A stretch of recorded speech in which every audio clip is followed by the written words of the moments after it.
666 walking rule அப்படின்னு ஒரு ரீசெண்டாக ஒரு ட்ரெண்ட் பார்த்தாங்க இன்ஸ்டாகிராமில். அது என்னதுங்க 666? அதாவது வாக்கிங் அப்படிங்கிறது நடைப்பயிற்சி எல்லாத்துக்கும் அவசியமானது அப்படிங்கிறது எல்லாத்துக்கும் தெரிஞ்ச விஷயம் தான். இதில் ஒன்றும் மாற்று கருத்து இல்லை. ஆனால் பெரும்பாலானவங்க சொல்கிறது, யார் டாக்டர் எந்திரிக்கிறது, எப்போ சாயங்காலம் எனக்கு ஆஃபீஸ் இருக்குது, நான் காலையிலையும் வாக்கிங் போக முடியல, சாயங்காலம் வாக்கிங் போக முடியல, அல்லது நிறைய ஹவுஸ் ஒய்ஃப்லாம் எங்கள் குழந்தைங்க வீட்டு வேலையெல்லாம் வச்சு நாங்கள் நடக்கிறதுன்னு சொல்லுதான். அதுக்கு தான் இந்த 666 என்ன சொல்கிறாங்கன்னா, ஒரு நாளைக்கு 6 முறை நடக்கணுங்க.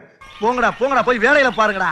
வாரத்துக்கு 6 நாள் நடக்கணும். அந்த ஒரு நாளைக்கு 6 முறையில் ஒவ்வொரு முறையும் ஒரு 6 நிமிடம் நடந்து போதும். ஸோ எப்பவுமே டைமே இல்லைனா கூட ஒரு வாட்டி காலையில் ஒரு 10 மணிக்கு ஒரு பிரேக், ஒரு 6 நிமிஷம் நடந்துட்டு வந்துருங்க. ஒரு மத்தியானம் ஒரு 6 நிமிஷம், சாயங்காலம் ஒரு 6 நிமிஷம், நைட்டு ஒரு 6 நிமிஷம், அது மாதிரி ஒரு நாளைக்கு 6 முறை, ஒவ்வொரு முறையும் 6 நிமிஷம், அது மாதிரி வாரம் ஒரு 6 நாள் நடக்கணும்னா அட்லீஸ்ட் ஒரு நாளைக்கு ஒரு 35 நிமிஷம் 36 நிமிஷம் நமக்கு நடைப்பயிற்சி பண்ணிடுறோம். ஸோ ஒரு நாளைக்கு ஒரு அரை மணி நேரம் நடைப்பயிற்சிங்கிறது ஒரு ரொம்ப டீசென்டான ஒரு கார்டியோ ஆக்டிவிட்டி. இதுவே ஹார்ட் அட்டாக் வரதுக்கான வாய்ப்பு 35% வரைக்கும் குறைக்குது அப்படின்னு சொல்றாங்க. நடைப்பயிற்சி பண்றதுக்கு எந்த எக்ஸசைஸ் பண்றதுக்கு நேரம் இல்லைன்னு நீங்க சொல்றவங்க, நீங்க இதை ட்ரை பண்ணி பாருங்க.